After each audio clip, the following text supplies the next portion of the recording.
Bueno, gracias por continuar con nosotros. Estamos en el momento de la entrevista central. Hoy vamos a conversar con el candidato a la vicepresidencia por Alianza País. El señor Agustín González está con nosotros. Agradecemos que haya aceptado nuestra invitación como parte del diálogo que intentamos tener con todos los candidatos a la vicepresidencia en el país para estos comicios del próximo 5 de julio. Gracias, Agustín, por estar con nosotros. Bueno, muchas gracias, Agustín. Creo que nos agrada muchísimo que esté aquí.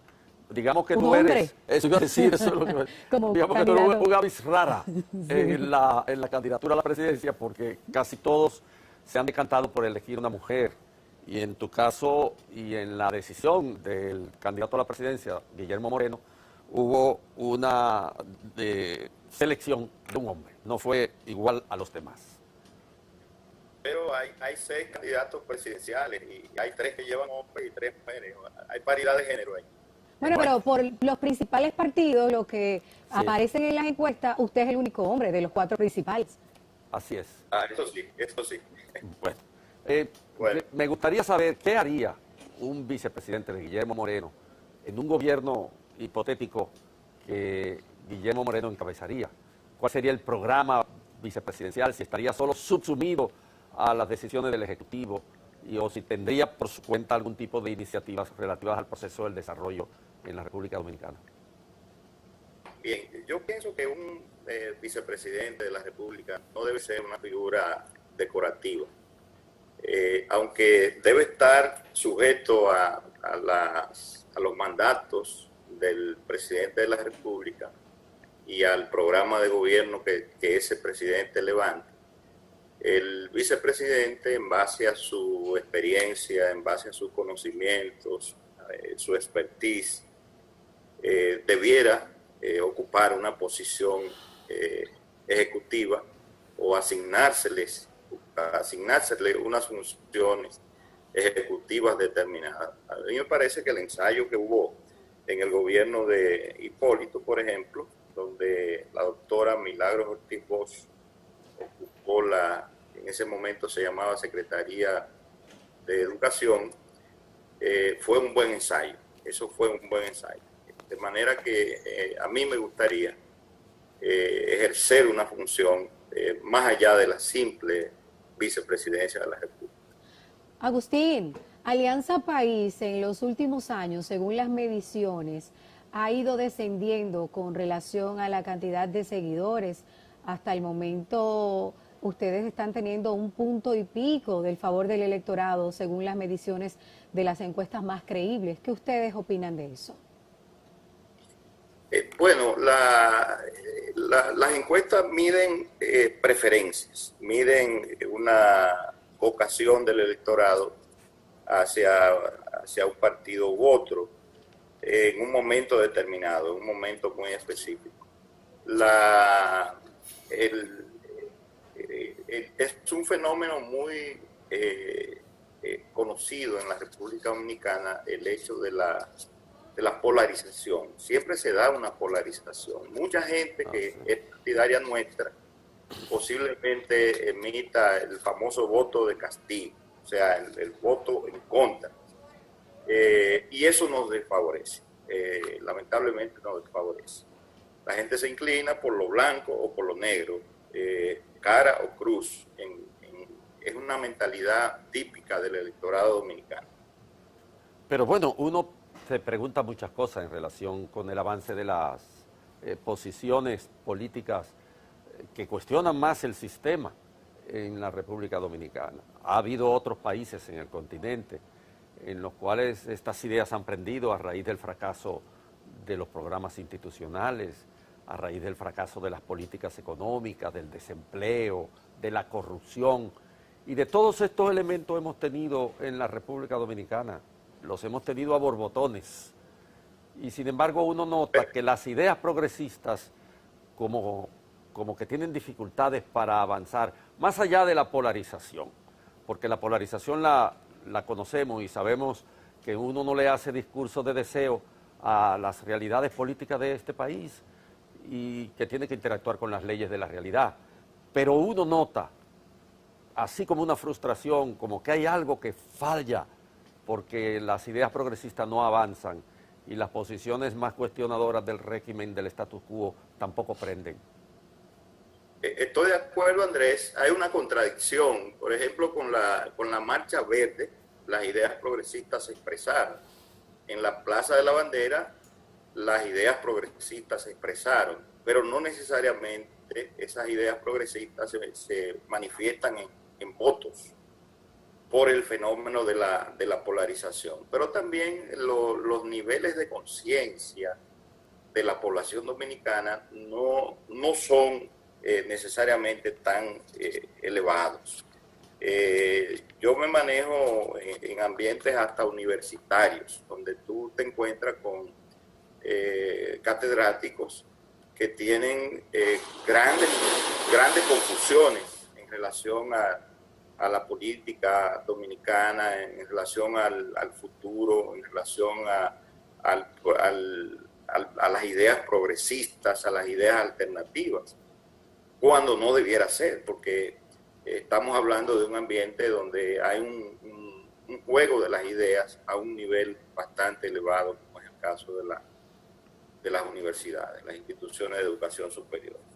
De manera que los sectores progresistas vamos a tener que hacer un trabajo quizás un poquito más profundo en la mentalidad de la población dominicana. Agustín, sin embargo, ustedes han recibido, de hecho, públicamente el apoyo de muchas personalidades en República Dominicana, pero no calan en las masas. ¿A qué, aparte de eso que usted acaba de plantear, puede originarse ese tipo de situación que es una realidad política? Al contrario, van descendiendo. Puede ser que la gente tenga la cultura de votar por los mismos partidos grandes, puede ser el tipo de campaña que quizás no utilizan ustedes, el clientelismo, y no creo que sea solo cuestión de falta de conciencia de la población con relación a que sea o no el bloque progresista. Bien, lo del clientelismo es una realidad. Nosotros no practicamos el clientelismo, la compra de votos, la compra de conciencia. Y obviamente eso, expresado electoralmente, expresado en votos, nos desfavorece bastante. Tampoco lo vamos a hacer porque no creemos en eso. Nosotros creemos en la decisión libérrima de la gente, de la población. Nosotros creemos en la dignidad. Nosotros creemos en la conciencia, nosotros creemos en la voluntad de la población al votar. Pero obviamente, Rosa, hay que hacer un trabajo de base, hay que hacer un trabajo de territorialización de la política. Nosotros tenemos que hacer mayor presencia en los territorios y en las organizaciones de base. Esa es una tarea pendiente que tenemos y que la vamos a hacer y la hemos discutido en los organismos de Alianza País. Bueno, hay una tendencia que se puede leer en los resultados de las encuestas más creíbles, Gallup, Matt Perestauer, Greenberg, que salió hoy, y es una propensión al cambio. La gente expresa la necesidad, hay un hastío, la gente parece que está harta de la función de gobierno del Partido de la Liberación Dominicana, de acuerdo con lo que se puede leer en las encuestas. Hay un hastío de verdad y se expresa en la Gallup, pero en la Greenberg de hoy también. Un poco que también en Mark Penstauer, porque de alguna manera se expresó también. Frente a esa realidad del cambio, en una segunda vuelta, por ejemplo, ¿qué posición tendría Alianza País? Los organismos superiores de Alianza País en su momento discutirán, en el caso eventual de que haya una segunda vuelta, la decisión que se tomaría. Pero creo que esa decisión se orientará, en mi opinión personal, en función de las expectativas, las necesidades y la voluntad que tiene la gente. Si la gente tiene una voluntad de cambio, posiblemente Alianza País se incline en función de lo que las grandes mayorías están esperando. ¿A quién apoyaría? ¿Al PRM?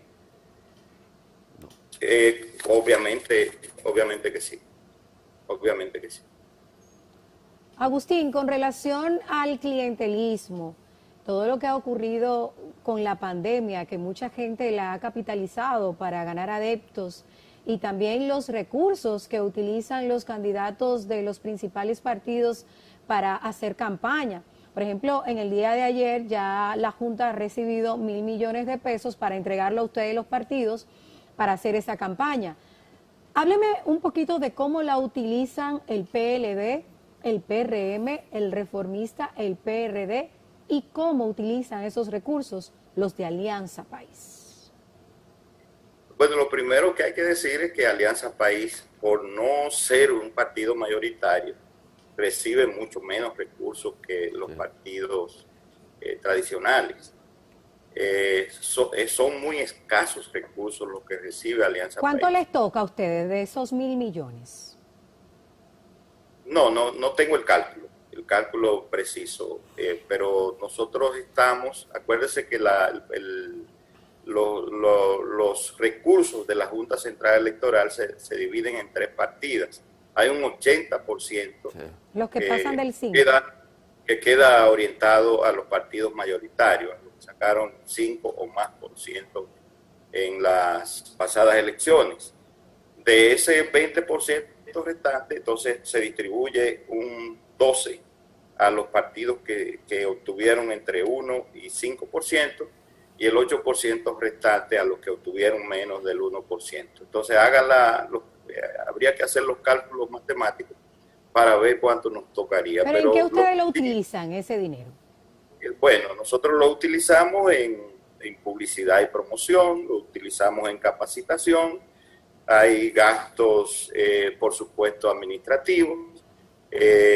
Tanto la Junta Central Electoral como la Cámara de Cuentas han hecho auditorías a Alianza País y han dado el veredicto de que los recursos han sido escrupulosamente utilizados.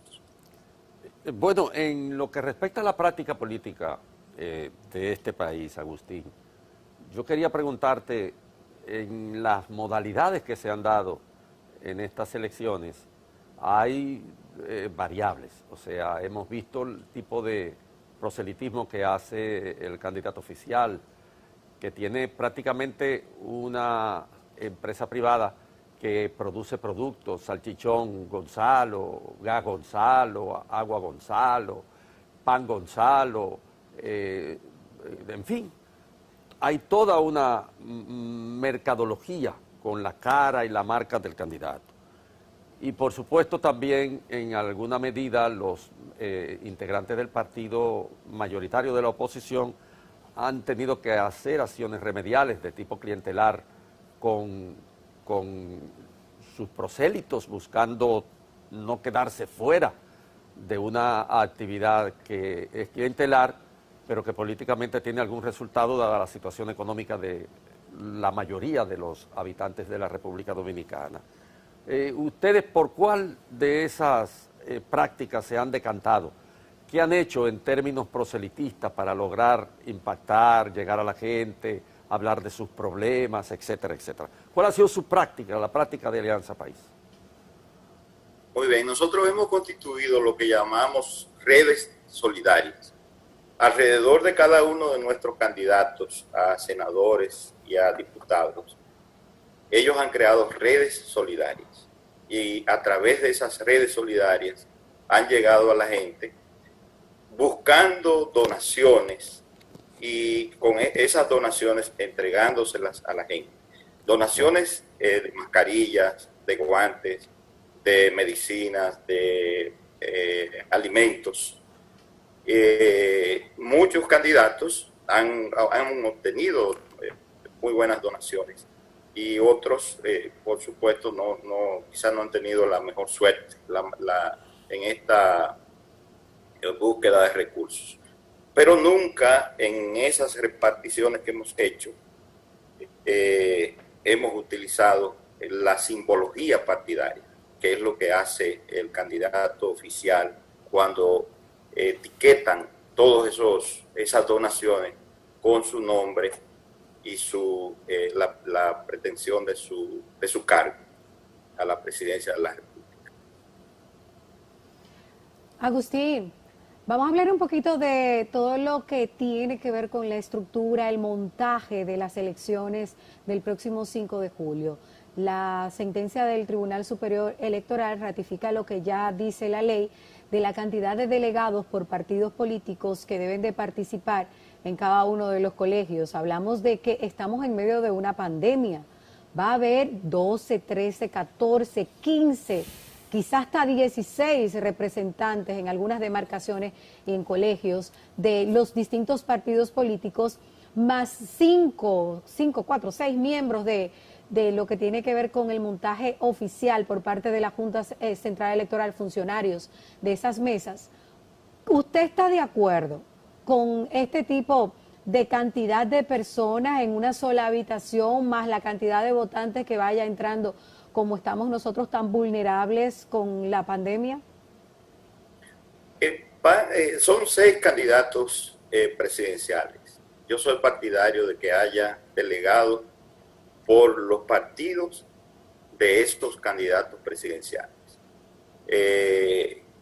Por ejemplo, voy a decir un caso, el PRM y aliados, un representante, el PLD y aliados, un representante, y así sucesivamente, de tal suerte que tengamos 6 representantes o 6 delegados por colegio electoral.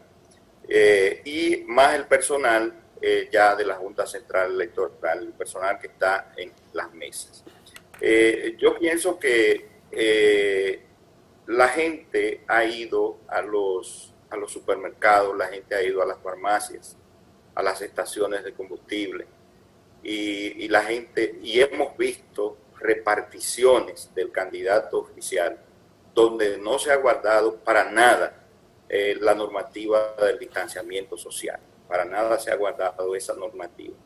Entonces, yo pienso que las elecciones pudieran organizarse de tal manera que no se ponga en riesgo la salud de la gente, con el debido distanciamiento social, tomando las medidas sanitarias del lugar en relación a mascarillas, en relación a manitas limpias y guantes en algunos casos. Yo creo que todo eso se puede lograr. Yo tengo el recuerdo de las elecciones municipales. Yo fui a votar a eso de las 11 de la mañana. Y para mí fue más fácil hacer esa votación que yo cambiar un cheque en un banco. Yo he hecho filas de 2 horas en un banco, con filas interminables. Y como dice popularmente la gente, en el tetero del sol. Bueno, una tendencia que se nota en las elecciones es la posibilidad, digamos un poco concreta, que tiene Luis Abinader de ganar las elecciones. En las encuestas aparece puntero casi en todas. ¿Ustedes participarían en un gobierno de Luis Abinader? ¿Y cuáles condiciones exigiría Alianza País para participar en este tipo de modalidad de gobierno? Alianza País ha hablado de un programa de mínimos indispensables para poder participar de alguna manera en una alianza política. Hay que ponerse de acuerdo en 5 o 10 aspectos fundamentales en la República Dominicana, de acuerdo a nuestra concepción, para poder participar de alguna manera en un gobierno como ese. Nosotros creemos, y eso está en nuestro programa de gobierno, que hay una situación de emergencia nacional, y el gobierno que surja a partir del 16 de agosto tiene que estar muy claro que de lo que se trata es de agosto a diciembre de una economía de emergencia nacional. Hay una situación de economía de emergencia nacional. Fíjate que ayer se aprobó el presupuesto complementario, 150.000 millones más que el gobierno pretende o no, ya logró realmente que el Congreso le aprobara en adición al presupuesto del año, el presupuesto original de 997.000 millones, que ya pasa con esos 150.000 millones más por encima del billón, la primera vez que el presupuesto nacional rebasa la cifra del billón,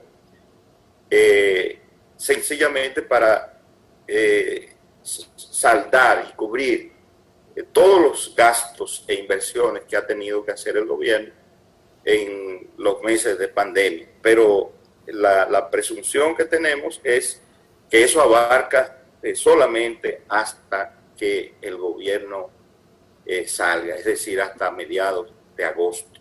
Se deja en un vilo todo lo relativo a lo que puede pasar y lo que puede necesitar el país de agosto a diciembre. O sea que posiblemente el nuevo gobierno tenga que solicitar al Congreso Nacional, al nuevo Congreso Nacional, otro presupuesto complementario. Porque lo que está haciendo el gobierno con este presupuesto complementario es una especie de lavarse las manos a partir de la fecha de asunción del nuevo gobierno. Y con una salvedad, y es que esos recursos, en su gran mayoría, esos recursos consignados en el presupuesto complementario, en su gran mayoría ya fueron gastados. Sin la debida transparencia, ni sin la debida rendición de cuentas a la nación. Bueno, ahí se está pidiendo también mucho más recursos para la asistencia social, porque ya se ha gastado el 90% de la partida presupuestaria que estaba establecida para este renglón. En el caso de usted resultar el vicepresidente de la República Dominicana, ¿usted se inclinaría también por la asistencia social como se ha hecho en los últimos años a través de la vicepresidencia? No mantendríamos esos programas de asistencia, pero con otra visión, con una visión orientada más a la generación de ideas de negocios por parte de la gente. Lo ideal sería que esa gente que recibe asistencia social con más de 10 tarjetas que tiene el gobierno, el bono luz, el bono gas, la tarjeta solidaridad, etcétera, son como 10 tarjetas, que esa gente que está recibiendo esas ayudas, terminemos insertándolas en el aparato productivo nacional a través de iniciativas de emprendimiento que sean apoyadas de forma integral para que se conviertan en fuentes generadoras de empleo digno y que puedan contribuir con la prosperidad y el bienestar de la gente involucrada. Esa es la concepción que nosotros defendemos detrás de esas ayudas sociales. No convertir a la población en pedigueños, en limosneros y en fuente de adhesiones y de clientelismo para el gobernante o los gobernantes de turno. Agustín, ¿algo que agregar? Bueno, si terminamos, hacer un llamado a la población dominicana a que en las elecciones del 5 de julio examinen los planes, los programas de gobierno de los diferentes partidos políticos. También examinen a quienes tienen la pretensión de dirigir los destinos de la nación, su historial de vida, sus valores, sus principios, su formación, y en base a su más íntima convicción, entonces, tomen la decisión de por quién van a votar. A ustedes les agradezco mucho la oportunidad de participar en su tan difundido y prestigioso programa. Gracias a usted, Agustín, por aceptar la invitación a estos diálogos que el Despertador inició en el día de ayer con la candidata de la Fuerza del Pueblo. Agradecemos que usted haya accedido a esa invitación, siendo el candidato a la vicepresidencia por Alianza País. Vamos a tener que concluir la entrevista, ya no hay tiempo para más. Agustín, muchísimas gracias. Y recordarle a los amigos televidentes, Andrés, que queríamos también conversar, hacerle preguntas, que las personas conozcan también cuáles son sus intenciones con las candidatas a la vicepresidencia por el PRM y el PLD, pero ha sido imposible porque a pesar de que empezamos la tramitación con mucha anticipación, ellas no han dado respuesta a nuestra solicitud. Tengo que aclarar que en el caso de Raquel Peña, muy gentilmente conversamos con Mónica, quien es una de las personas que trabaja las comunicaciones de Raquel Peña, pero de ninguna manera pudimos nosotros llegar a un acuerdo para poder realizar esta entrevista. Repetimos, están en todo su derecho, pero el intento nosotros lo hicimos para que la gente también vea la cara de esos candidatos que, si falta el presidente, llegarían a ser ellos los primeros mandatarios del país. Bueno, muchísimas gracias, Agustín. Y el tema de la política dominicana sigue. Esto se va a intensificar. Esta noche no se pierdan, a las 10 de la noche, por este mismo canal, en el noticiero de SIN, las revelaciones de la encuesta Marpen Stauer. Así es. Vámonos a una pausa. Ya volvemos con la segunda hora.